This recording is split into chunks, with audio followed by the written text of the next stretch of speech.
Silent Hill.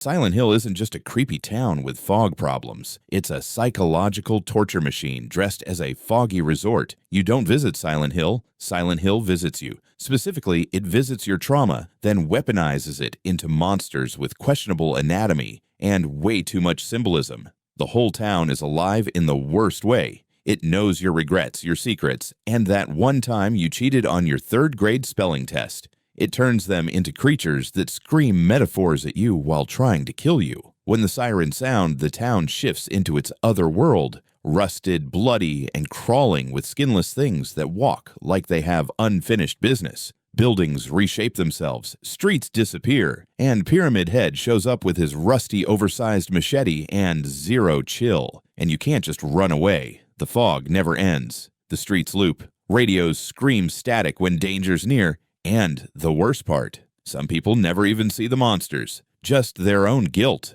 over and over again. You don't escape Silent Hill by being strong. You escape by confronting your inner demons, which usually just means you become one of the town's new attractions, the back rooms. Imagine reality glitches and you fall through the floor, except instead of breaking your ankle, you wake up in an endless maze of yellow hallways that smell like wet carpet and existential despair. That's the back rooms. You're not supposed to be here. No one is. And once you're in, there's no clear way out. The walls buzz with fluorescent lighting. The rooms all look the same. And time just gave up. At first, you might think it's just liminal weirdness. Then the noises start. Footsteps that don't match yours. Breathing that isn't yours. Then maybe you catch a glimpse. Something watching you, crawling in the background, always just around the corner. And that's just level 0. If you accidentally wander into the deeper levels, congratulations. You now have to deal with creatures that mimic human voices, rooms that eat people, and laws of physics that are optional. Water is toxic. Some floors reset like a bad dream, and some just straight up don't want you alive. No food, no water, no map. The back rooms aren't a place you explore. They're a place you slowly dissolve into. If you're not eaten, you'll go mad. Either way, you're not making it to sunrise. Yharnam.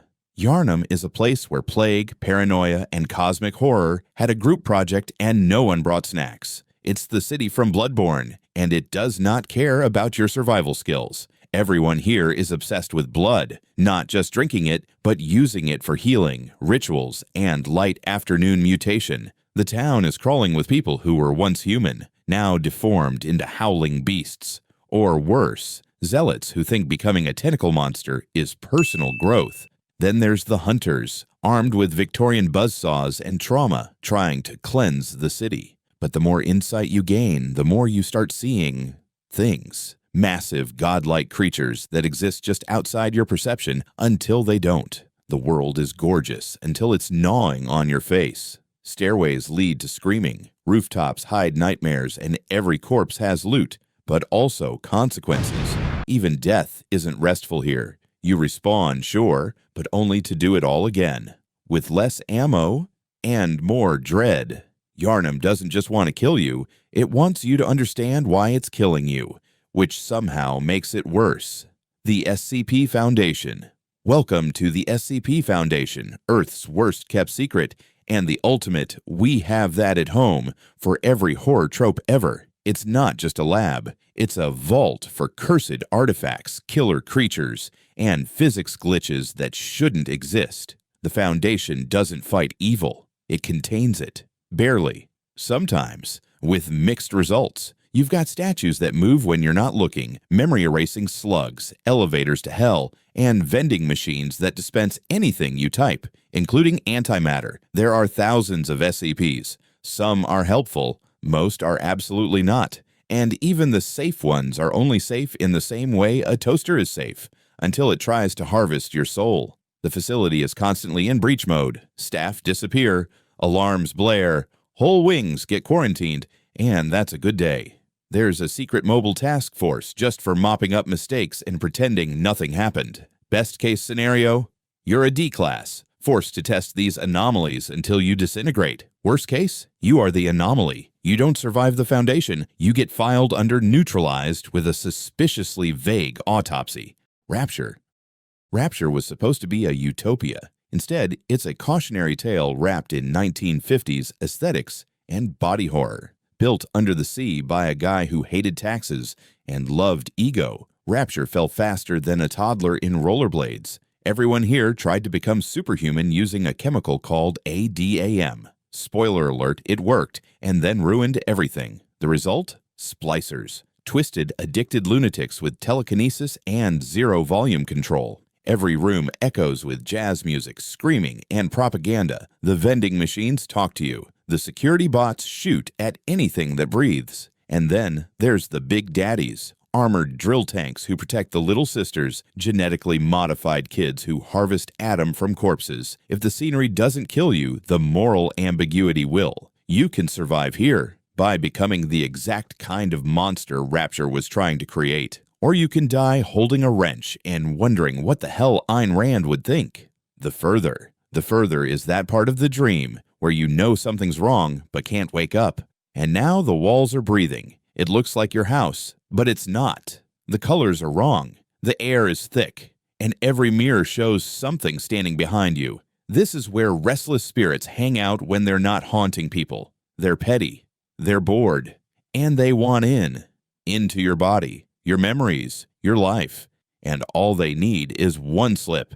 You don't fight in the further, you navigate it. Wrong turn, you meet a demon with goat feet, a red face, and a fondness for vintage records. He doesn't attack, he waits.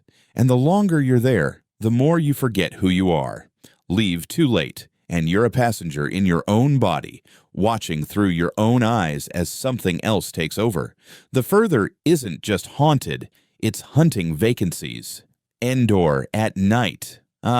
Endor. Lush forests, cool moons, cuddly creatures. Except those cuddly creatures are Ewoks, and at night they become the jungle version of Special Ops. Remember, these teddy bears took down the Empire, not with blasters, with ropes, traps, and absolutely no fear of murder. You're just a tourist in cargo shorts. You don't stand a chance. The forest is pitch black. You can't see 5 feet ahead, but they can. And they've got the high ground, the numbers, and the motivation. Also, you're carrying snacks. Bad move. They'll lasso you, trip you, and probably roast you over a fire while singing a war chant in a language that's 80% growl. Don't be fooled by the fur. Endor at night is what happens when Mother Nature has a team of carnivorous mascots. Limbo. Limbo is the monochrome fever dream where puzzles murder you and even the shadows have bad intentions. There's no tutorial, no map, just you, a silhouette kid, and a world that absolutely hates your kneecaps. You'll be crushed by gears, impaled by spikes, drowned in puddles, electrocuted by ropes, all while trying to figure out what this place is and why everything wants to end you. The monsters aren't loud, they're slow, deliberate. The spider that follows you, it doesn't sprint, it waits, and it always finds you. Even the environment is cruel. Ladders break, traps bait you, gravity turns off at the worst times, and just when you solve a puzzle, another one kills you for being optimistic. Limbo doesn't want you to survive. It wants to test you, and then laugh when you fail. Congratulations, you survived another trip through humanity's worst ideas. If you're into that kind of emotional damage, feel free to subscribe. We're just getting started. See you next time, if nothing finds you first.